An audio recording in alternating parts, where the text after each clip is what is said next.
Amigos do Vale 360 News, nós estamos recebendo aqui no podcast ValeCast 360 o Ian Lopes, que é vereador pelo Podemos em Caçapava e também pré-candidato à prefeitura da cidade. O Ian que foi eleito o vereador mais jovem desta atual legislatura lá no ano de 2020. Ian, prazer tê-lo conosco por aqui, obrigado pela sua participação. Pelo seu tempo, gostaria que você falasse um pouco sobre o que te motiva, né, a ser pré-candidato aqui em Caçapava à prefeitura da cidade. Tudo bom, Gessé? Uma boa noite a todos os ouvintes do Vale 360 News, esse podcast tão renomado aqui na cidade, tão valorizado, prestigiado. É uma grande honra estar junto com o senhor hoje pela noite. Como o senhor comentou, eu me chamo Ian, eu sou vereador aqui na cidade desde 2020, fui eleito aos 20 anos de idade como vereador mais jovem da história da cidade e desde então a gente vem fazendo uma série de trabalhos em prol da população. A gente acredita que é muito importante que o político não perca o contato com a população, até porque quem elege o político é o povo. E a melhor forma de conhecer as reais demandas de cada segmento da cidade, de cada região, é estando presente. Então criamos o gabinete móvel, visitamos o bairro, tomamos café na casa das senhoras, amassamos barro, montamos no cavalo, tudo que você imaginar foi feito nos últimos 4 anos. E a gente, encontrando várias demandas, percebe que muitas vezes a prefeitura tem condição de atender cada problema da cidade. Basta o quê? Que a gente tenha organização, planejamento e conte com um corpo de indicados, um corpo de colaboradores, de parceiros que tenham capacidade para fazer. Então a gente, enxergando as circunstâncias da cidade, percebe que o povo merece muito mais. Caçapava tem condição de ser alavancada, de chegar ao patamar que uma Pinda, que uma Jacareí chegou. Tá aí o momento da gente fazer a mudança. Então a gente colocou o nome à disposição como pré-candidato a prefeito, estamos aí juntando um grupo com os pré-candidatos a vereador, construindo pontes e não criando barreiras. Estamos aqui para fazer a diferença. Ian, você talvez a principal crítica, né, das outras pessoas em relação ao seu trabalho é que você seja jovem para concorrer à prefeitura da cidade. Queria que você rebatesse, né, dando a oportunidade para você de rebater esse argumento que a gente ouve andando aqui nas ruas de Caçapava. Gessé, esse é um ponto muito importante. Se o problema da minha pré-campanha é a minha idade, o pessoal pode ficar tranquilo que a cada dia que passa, esse problema vem sendo solucionado. A cada dia que passa eu fico um pouco mais velho. Eu sou formado em gestão de recursos humanos, gerencio pessoas, sou formado em direito também, já aprovado na OAB, logo mais um advogado. E tão importante quanto minha formação acadêmica é que eu estou há 4 anos como vereador. Tudo que os ex-prefeitos tiveram de experiência, eu tenho também. Então é aquilo, se a gente colocar a idade à frente de um projeto, com certeza esse não é o melhor indicador para definir quem que é a pessoa certa para a cidade. A gente pode ver que aqui no Vale do Paraíba nós temos um grande exemplo de político jovem que se tornou uma referência nacional de político, que é o Geraldo Alckmin, que foi vereador jovem aos 19 anos, se tornou prefeito aos 23, tal como eu pretendo, e hoje em dia é vice-presidente da República, foi governador do estado de São Paulo, que é o maior estado do país, foi deputado. Tem o João Campos em Recife, que é o prefeito mais bem avaliado de todo o país, que hoje tem 28 anos de idade. Então é aquilo, o fato de eu ter 23 anos de idade, com certeza não significa nada. O que importa é a nossa vontade de fazer e nosso time. Durante esses quase 4 anos de vereança, o que você mais aprendeu, o que mais ouviu pelas ruas da cidade? Gessé, a gente pode perceber que a população muitas vezes é carente de atenção. E grande parte das demandas são muito mais na parte de dar instrução, de dar dicas, de explicar como funciona, do que realmente fazer. Falta muita orientação por parte da máquina pública, que tem realmente a responsabilidade de orientar a população. Quando o senhor me pergunta qual foi o fato que eu mais aprendi ou que eu mais pude perceber, é como eu comentei contigo, o político não pode nunca perder o vínculo com a população. Ele tem que se manter presente, tem que pisar na rua, tem que virar de cabeça para baixo a cadeira do gabinete, porque no gabinete não se resolve nada. É importante que a gente esteja presente. Então, não só eu aprendi o que tem que ser feito, conversando com o servidor, com a população, mas principalmente eu aprendi o que não tem que ser feito, frente a uma gestão desastrosa, tal como a atual gestão aqui na cidade. A saúde é o ponto nevrálgico da atual administração, e a saúde é um problema não só em Caçapava, mas como em outras cidades também. De que maneira, talvez você não consiga, se eleito lá na frente, né? A gente está falando em pré-candidatura aqui ainda, talvez você não consiga resolver todos os problemas, mas qual seria o pontapé inicial, o caminho para se melhorar a questão da saúde aqui em Caçapava? Porque muita gente, né, a gente tem acompanhado grupos, muita gente sai daqui de Caçapava para ser atendido lá na UPA de Eugênio de Melo, no Galo Branco, que são bairros vizinhos de São José, aqui a Caçapava. Gessé, eu faço mestrado em planejamento regional. E o intuito do curso é justamente saber como as cidades podem se integrar e principalmente como a gente pode pegar o melhor de cada cidade que já deu certo. Eu enxergo a saúde em duas vertentes, o prevenir e o remediar. Quando a gente pega para ver a Europa, países como a Suíça, como a Suécia, a Alemanha, tem baixíssimos índices de não atendimento na saúde pelo fato deles investirem muito em prevenção. É colocar médico no postinho de saúde, é ampliar a atenção básica, é fazer campanha de conscientização, é vacinar a população. E hoje esse setor na cidade é defasado. Nós temos um time gigantesco de servidores na área da saúde, terceirizados, concursados, que dão sangue para manter a cidade saudável. Porém, falta muitas vezes condição para que eles trabalhem. Ao mesmo passo, na parte de remediar, é importante que a gente dê condição para o Hospital Fusan desenvolver o papel que eles têm como hospital. Qual que é o grande pulo do gato? Se a gente consegue fazer uma prevenção adequada, automaticamente a gente desafoga o Hospital Fusan. Colocando algumas UBSs 24 horas na região de Piedade, de Caçapava Velha, na Vila, que a gente já mandou recurso para fazer isso, foram R$150 mil e deu certo, a gente desafoga o Hospital Fusan. Hoje, a gente percebe que na saúde, muitos dos contratos não são seguidos. Quando você pega para ver o pronto-socorro cheio de pessoas na porta, saindo pelo ladrão com muita gente, você pode ter certeza que se você for lá ver o número de médicos no pronto-socorro, na porta de entrada, com certeza não é o que está no contrato. A gente paga aí para ter 3, 4 médicos, você chega lá e fala o seguinte, eu quero a folha de ponto, eu quero a lista dos médicos, vai ter 1 ou 2. Então se a gente paga, a gente tem o direito de cobrar. Se no hospital a gente estancar os gastos, para a gente ter menos dívida e sobrar mais dinheiro para o investimento e fazer cumprir os contratos, arrisca. Tá pago, tem que ser cumprido. Eu tenho certeza que grande parte do problema da saúde a gente consegue melhorar. É óbvio que precisamos de investimentos de fora, de Brasília, de São Paulo, e aí que é importante a gente ter boa relação com o governador, com os deputados, com o vice-presidente da República, que é da região, para trazer recurso e fazer a diferença.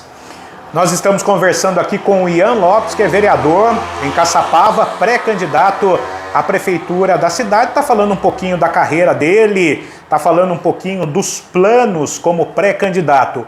Ian, como é que surgiu aí na sua vida a questão política? Quando você decidiu ser vereador, como é que isso aconteceu na sua vida? Gessé, se eu te contar que o meu sonho de trabalhar na política tem mais de 15 anos, o senhor acredita? Acredito. Pois bem, eu quando eu tinha 10 anos de idade, fui junto com a minha escola na Câmara, fazer uma visita técnica, conhecer como funciona a Câmara Municipal, a atribuição de um vereador, como funciona a prefeitura.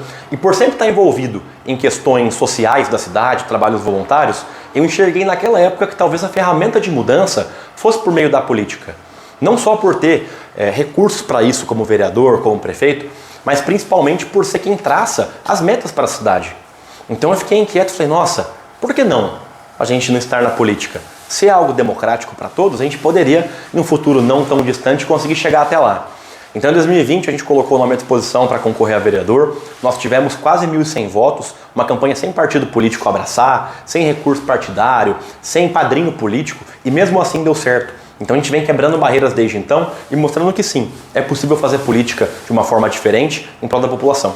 Então, essa visita à Câmara lá há 15 anos... há cerca de 15 anos, foi decisivo para que você decidisse rumar pelo caminho da política? Foi o estopim. Não à toa que é um projeto que hoje eu conduzo na Câmara. Nos últimos 4 anos, nós levamos mais de 2.000 estudantes, desde criancinha, de 9, 10 anos de idade, até os maiores, 17, 18, 19, para conhecer o ambiente da Câmara. Até para acender essa faísca no jovem e falar, poxa jovem, você não só tem o direito, mas tem o dever de ajudar a cidade. Muito bem. Falando um pouco sobre o seu trabalho ainda na vereança, você desde o começo foi considerado oposição à atual prefeita. Essa oposição se deu por um viés ideológico ou se deu por conta dos projetos que foram ao longo do tempo apresentados? Gessé, eu sou oposição a tudo que é errado. O que é certo não tem curva. Não só ideologicamente, por acreditar na liberdade, por ser de direita, por ser social-democrata, mas também por enxergar que muitas vezes o básico na cidade não funciona e não é por falta de recurso, mas é por falta de boa vontade e gente competente. Eu me opus a projetos absurdos, tal como a criação da taxa de luz, que foi um novo tributo criado aqui na cidade, me opus ao aumento do salário de comissionado, me opus ao desmanche da máquina pública e, ao mesmo tempo, por acreditar que a gente tem que pensar na população, eu sempre votei contra projetos que não eram interessantes, ao mesmo passo que eu votava a favor de projetos interessantes.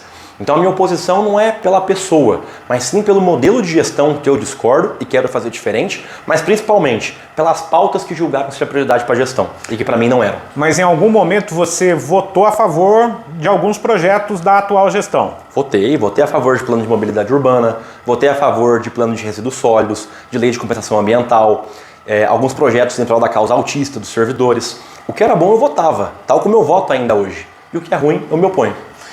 A questão a respeito da termoelétrica, que é muito discutida e vai ser tema de audiência pública em breve na Câmara e também em São José dos Campos. Como é que você observa tudo isso? Eu acredito que a termoelétrica é um projeto que não deveria vir para a cidade. Porém que pelo fato dele não passar por trâmites na Câmara ou na Prefeitura, é algo que fica acima da gente. Hoje, a termoelétrica está em fase de licenciamento junto com a IBAMA, em algumas tratativas junto com o Ministério Público Federal e a Justiça. Eu acredito no seguinte, não tinha que vir para cá. Porém, se não tiver forma de não vir para cá, a gente tem que seguir à risca as leis ambientais e exigir um plano de compensação que compense o impacto que eles vão gerar aqui na cidade. Seja construindo creches, reflorestando, construindo parques, garantindo energia elétrica gratuita para a população carente. A gente tem que encontrar uma forma de não chegar a um empreendimento que vai acabar com a cidade ou que vai gerar algum prejuízo ambiental sem gerar uma recompensação. De repente no futuro você pode estar conduzindo um processo como esse, estar à frente, né, por ser eleito lá conforme a vontade popular, você é pré-candidato, pode ser eleito prefeito.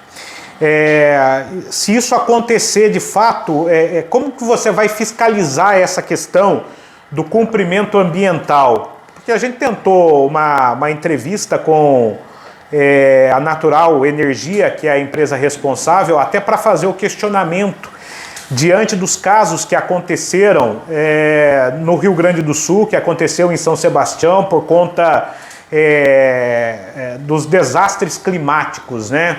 Como é que você vai agir nesse sentido caso lá na frente você seja o responsável aí pelo executivo? Gessé, eu por estar formado em Direito, faço que a lei seja cumprida à risca.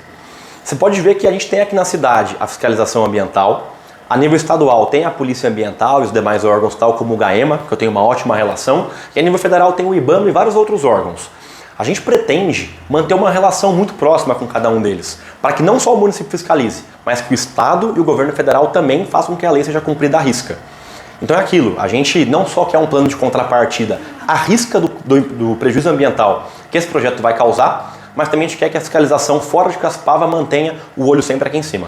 Como que você observa a questão da segurança pública em Caçapava?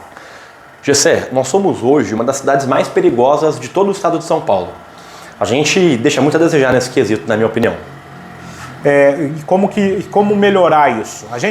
Porque a gente observa, né, na conversa com os especialistas da área, que falta câmara de segurança em Caçapava. Agora que a atual administração está instalando estas câmeras, né, são poucas, mas elas estão sendo instaladas para começar a funcionar em breve, mas foi uma demanda recorrente, né, da Polícia Civil, da Polícia Militar, e a gente ouvia, os bandidos de São José e de Taubaté vêm para Caçapava para roubar porque sabe que não há um monitoramento adequado na cidade.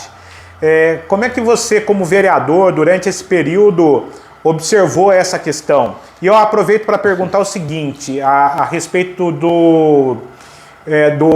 da fiscalização eletrônica de veículos. E foi um projeto que você foi contra. Como é que você vai lidar com essa situação? Caçapava é uma das poucas cidades que não tem a fiscalização por radar. Gessé, são pontos totalmente diferentes. A gente foi contra radar em rua que tinha o trânsito a 30 km por hora. Se a gente pega uma rua de grande importância da cidade e coloca um radar de 30 km, é a indústria da multa, não é segurança pública. Na parte de segurança, eu tenho um colega chamado Comandante Queiroz, que atualmente é o comandante da Guarda de São José dos Campos. Ele é taiada, nascido em Caçapava, e ele foi um dos responsáveis por colocar a Guarda de São José no maior patamar de segurança pública do Brasil. A gente vem construindo um plano de governo para não depender das polícias estaduais, e sim fortalecer a Polícia Municipal, que é a GCM. A gente enxerga a segurança pública aqui na cidade entre 3 eixos. O primeiro é a gente fortalecer a Guarda Civil Municipal, é garantir o armamento que a gente já conseguiu como vereador, 20 pistolas de São Sebastião, mas também principalmente gerar equipamentos, é colocar o colete no guarda, é dar capacitação, é garantir o armamento, é dar viatura para ele rodar. Como vereador, eu fui o que mais investiu na guarda. Eu consegui 2 viaturas SUV para fazer ronda em zona rural e ronda em porta de escola, por acreditar que são zonas vulneráveis. A segunda vertente é a tecnologia. A gente tem que colocar a câmera de segurança em pontos estratégicos e acoplar a câmera junto a softwares, não só para ler as placas dos carros, mas para perceber o índice de criminalidade. A inteligência ela tem que atuar na segurança pública para otimizar o trabalho do guarda. É humanamente impossível estar em todos os locais, mas com segurança a gente consegue. Já o terceiro eixo, ele é muito mais preventivo. É a gente colocar a guarda por meio de um canil, de uma Maria da Penha, nas escolas e nos locais de grande índice de criminalidade, para não permitir que o crime aconteça. Para que o crime não aliene o menor de idade, para que o crime não fique na porta da escola. Então é uma ação em conjunto que, da mesma forma na saúde, que a gente tem que prevenir e remediar, na segurança pública é da mesma forma. E hoje eu me cerco das maiores referências na região de segurança pública para fazer acontecer. E isso já tem sido trabalhado pela sua equipe, é isso, né? Com certeza. A gente conversa com o Ian Lopes, que é vereador em Caçapava, pré-candidato a prefeito pelo partido Podemos. O que você espera de uma eventual eleição, da candidatura, se ela for realmente confirmada, precisa passar por isso, né? Com os nomes que estão colocados aí à mesa. Gessé, eu acredito que a política é um espaço democrático de debate.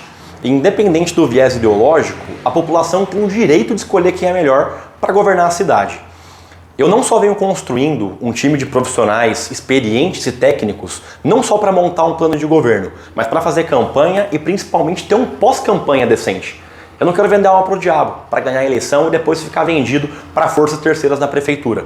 Então a gente está montando um time muito bom, com projetos não só interessantes para a cidade, mas que são tangíveis e acessíveis, não vou prometer o que eu não posso cumprir, e principalmente, por rodar pela cidade, por ter contato com a população, trabalhar com a rede social, a gente vem tendo uma adesão muito grande ao time. A gente vem agregando pessoas de diferentes áreas, com diferentes pensamentos, para pensar em prol de um só objetivo, que é ter uma cidade melhor. Você vai ter uma equipe de Caçapava? Ou pelo menos com a maioria daqui? Gessé, esse é um ponto muito importante. A gente nos últimos anos vem encontrando profissionais para fazer gestão junto com a gente. E eu confesso que em algumas áreas não encontro aqui na cidade.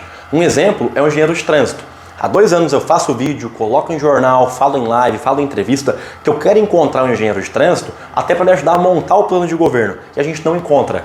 Essa é a exceção da exceção da exceção, que a gente traz de fora. Mas o grosso da prefeitura, mais de 90%, tem que ser aqui da cidade. Capacitado, experiente e taiada. O que você acha da mobilidade urbana em Caçapava, já que você tocou aí no assunto? Eu acredito que ela é defasada, muitas vezes por a gente não ter uma chefia que coordene bem os trabalhos. Mobilidade urbana é especialista de engenheiro e agente de trânsito, não de policial militar muitas vezes. Não que tenha essa atribuição, até porque são áreas muito atreladas. Mas a gente tem que separar as secretarias de forma que a mobilidade tenha alguém especialista em mobilidade e a segurança alguém especialista em segurança. Na minha visão hoje, a mobilidade é pouco valorizada na cidade. A gente não investe em tecnologia, não investe em sistema de informatização viária, não pinta as guias, os semáforos são mal posicionados. Não é culpa dos servidores, é reflexo de uma gestão que nunca deu bola para isso. Existe a possibilidade de um plano de ação na questão da mobilidade urbana para tornar mais viável o trânsito, por assim dizer, no acesso a alguns bairros da cidade que a gente percebe que são acessos problemáticos, as pessoas demoram muito tempo para se deslocar? Gessé, existe o projeto e a gente está construindo isso no plano de governo, por sinal em parceria com os agentes de trânsito aqui da cidade. A gente sabe que em alguns pontos o bairro foi mal posicionado desde o começo. Um exemplo, perto ali do cemitério, a gente tem uma via que até então era um entroncamento de 3 grandes vias e gera trânsito às 18, ao meio-dia, em todo o horário de pico. A gente tem um planejamento para criar algumas novas vias para desafogar esses pontos, mas principalmente trabalhar com o que a gente já tem. E como que a gente faz isso? Por meio da ciência da mobilidade urbana. Perfeito. Sobre o meio ambiente, eu queria retomar contigo a questão, você falou da termoelétrica, né? E hoje está se discutindo muito os impactos do clima, né? Essa é uma área que vai ter a sua atenção. Você falou aí de resíduos sólidos, que você votou a favor aí do governo. O que mais dá para fazer nesse aspecto de meio ambiente? O que eu enxergo? Muitas vezes o planejamento, por estar atrelado com o meio ambiente, prestigia loteamentos, prestigia o urbanismo e esquece do meio ambiente. São pastas opostas e que têm que ser divididas. Quando o senhor fala de planos para o meio ambiente, não é só plantar árvore e podar mato. A gente tem que planejar a cidade para ter percentual de permeabilidade, para não gerar enchente. A gente tem que pensar em compensação carbônica. Eu enxergo que atualmente o planejamento ele deixa de exigir de loteamentos recompensações ambientais que são devidas por lei. Então, por exemplo, poxa, vai trazer um loteamento para cá, que monte uma creche, uma escola e que faça um parque, que monte uma área verde, uma praça pública com arborização, com ambientalismo. Então eu acredito que a gente tem que separar secretarias para otimizar o trabalho não só do planejamento urbanístico, mas principalmente do meio ambiente. Aliás, são vários condomínios saindo na cidade atualmente, principalmente lá para os lados de Piedade, né? Sim. E a gente não, eu pelo menos não tenho plano desses loteamentos, se tem aí a perspectiva de ter escola, porque vai gerar uma demanda, né? Escolas, unidades hospitalares. Queria que você falasse sobre isso. Gessé, os loteamentos, eles podem ser um problema ou podem ser uma solução. Quando você pega uma fazenda e loteia em 600 lotes, em poucos anos, coisa de 4, 5, 10 anos que seja, a população naquela região vai aumentar. É algo natural. Então, por exemplo, atualmente nós temos 32 loteamentos em construção na cidade.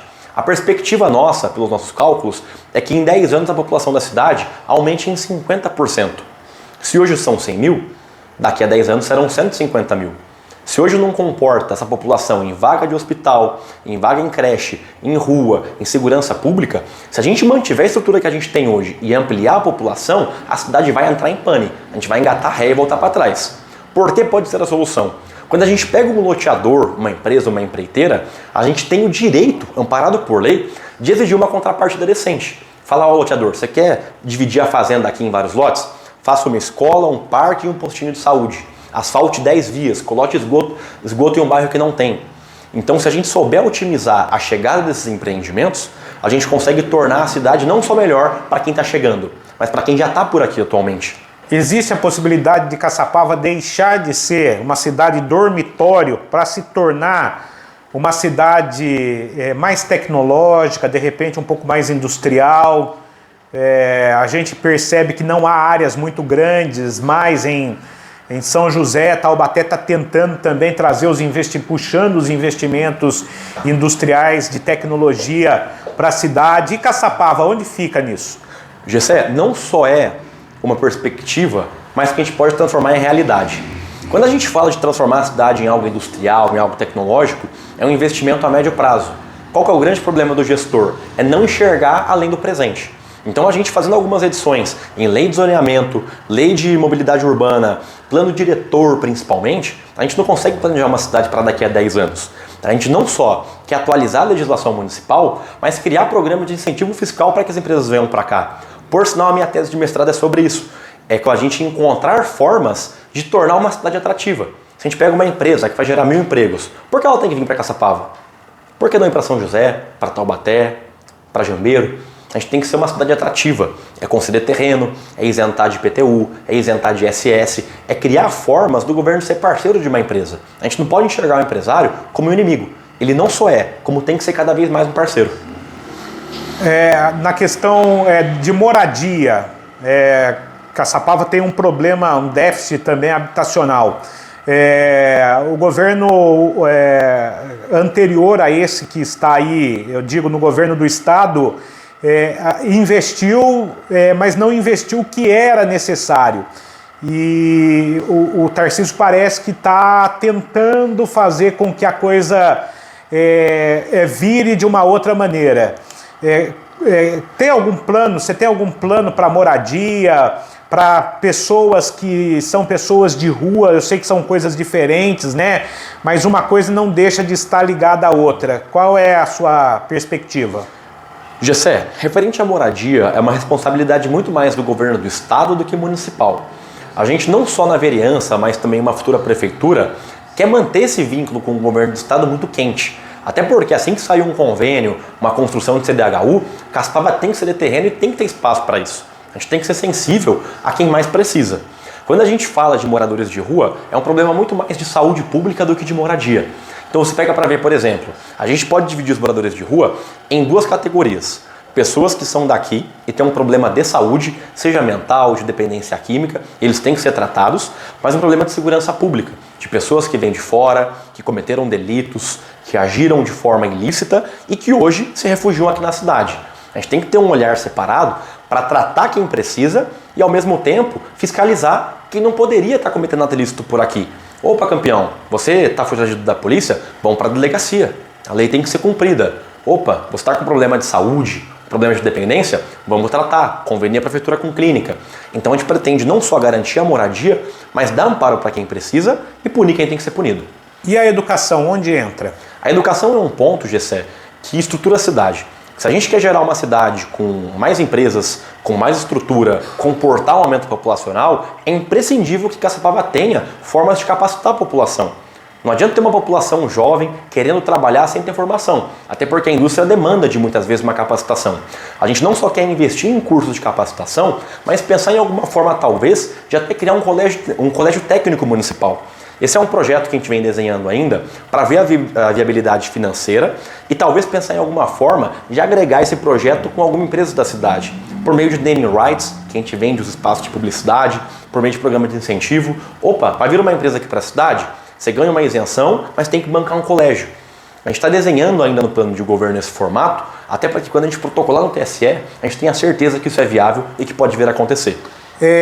A educação tem um problema, eu não sei se você acompanha de perto, né? Que não tem a capacitação, os profissionais da área não são capacitados para lidar com as pessoas autistas, que são pessoas que são incluídas hoje nas salas de aula. E essa capacitação faria, pelas conversas que a gente tem tido, uma diferença brutal na vida profissional dos professores e de agentes educadores. Como é que você lida com essa perspectiva? Gessé, eu sou um grande defensor da causa autista. Eu tenho um primo que tem hoje 8 anos de idade e eu em casa vejo o que ele sofre na pele. Desde a falta de um TO, de um físio, de um fono, de um psicólogo, até a parte mais crítica na escola. Quando você pega para ver a letra da lei, a lei garante que a pessoa autista tem direito a um professor auxiliar. Mas se na escola nem professor tem, como que vai ter um auxiliar para o autista? Abriu-se o concurso público, mas até agora não nomeou ninguém. Falta gente em sala de aula. Tem sala de aula com 50 crianças. Então, para a gente primeiro ter a capacitação para o professor, tem que ter o professor. A gente aumentando o efetivo, o que tem recurso para fazer, a gente consegue não só pegar esse time de professores e gerar uma reciclagem contínua, capacitar, dar curso, incentivar para que ele por fora da prefeitura também se capacite. A gente votou na Câmara Municipal, há cerca de um ano, um projeto que corta o incentivo para que o professor faça pós-graduação. Mas espera, se a gente quer ter um time capacitado, um time afiado para cuidar das crianças da cidade, como que a gente não gera incentivo? Tem que ser feito. O autista é importante e terá uma aba específica no plano de governo para tratar desses projetos. O turismo é uma área que gera muitos recursos a diversos municípios da região. Pinda se estruturou, por exemplo, né, criando novas perspectivas, novos cenários para o turismo. Campos nem se fala, os outros municípios da Serra da Mantiqueira também seguiram a mesma linha. Litoral Norte com muitos eventos ao longo do ano para atração de turistas. E Caçapava, o que tem a oferecer? Gessé, para a gente se tornar uma cidade turística, a gente tem que investir na cultura. O Vale, por si só, ele tem uma característica histórica de ter cidades turísticas por ser uma região muito harmoniosa, cheia de natureza, com ambientes planos. A gente possui dentro do Vale não só a montanha, mas a praia, a planície, o rio, o lago. A gente tem uma série de fatores que beneficiam a gente a ser um dia uma estância turística ou pelo menos um polo de turismo. O que eu enxergo? Para que o turista venha para cá, ele não pode vir para uma atração. Ele tem que ter aonde comer, aonde se hospedar, aonde passear. Ele tem que ter uma cultura pulsante na cidade para que ele escolha vir para cá e não para algum outro local. Se você pega para ver, qualquer cidade, São Luís, Campos do Jordão, atrai o turista por meio da cultura. Então a gente tem que integrar a cultura com o turismo para não só fomentar aquele pequeno empreendedor que tem um alambique, que tem uma fazenda, uma pousada, mas utilizar o espaço público para criar festivais. E não só para uma determinada idade. Pegar desde o jovem até o mais velho. Pegar o cara do pagode, do sertanejo, do rock e também o pessoal do punk. Pegar todo mundo. Então a gente tem que criar um projeto para a cultura que abrange todas as áreas e que se mescle junto com o turismo. Mas você tem algum projeto em mente para fomentar esse turismo aqui na cidade? Porque a gente percebe o seguinte, está aí muito falado, Caçapava, capital do antigo mobilismo, mas muito pouco se faz nesse sentido aqui em Caçapava em prol de trazer e de fomentar esse turismo. A gente sabe que em Campos do Jordão, por exemplo, a Fundação Lia Maria Aguiar comprou 500 carros para o acervo e para se montar um verdadeiro museu do antigo mobilismo. Como é que você trabalha em projetos específicos nesse sentido? Eu acredito, Gessé, que a gente é uma cidade que vai além do carro. O carro antigo, ele é um patrimônio. E eu sou dono de carro antigo também, tem um Landau 76. Eu acredito que a gente pode investir em várias vertentes do turismo. Turismo religioso, por conta da igreja matriz que a gente tem e a Rota de Aparecida. Turismo gastronômico, por conta de alambiques que nós possuímos, restaurantes, pousadas. Turismo, muitas vezes cultural, e a gente criar uma série, uma agenda consolidada de eventos na cidade que abranjam o pessoal que é de fora. O turismo do carro, muitas vezes. Então, na minha visão, a gente pode expandir o turismo para demais áreas. A gente tem uma zona rural gigantesca aqui na cidade. São mais de 600 quilômetros de vias rurais. O tanto de grupo de bike que tem aqui na cidade não está escrito. Tem gente de São Paulo andar de bike por aqui. Então, poxa, por que a gente não pode criar uma rota turística? Não pode criar pontos de amparo ao turista? É ir além da estação, é pensar fora da caixa. Então, o nosso projeto pro turismo é criar vertentes em cima de um projeto, que atualmente é o do carro. Ian, obrigado aí pela participação. Tamo junto. Abraço.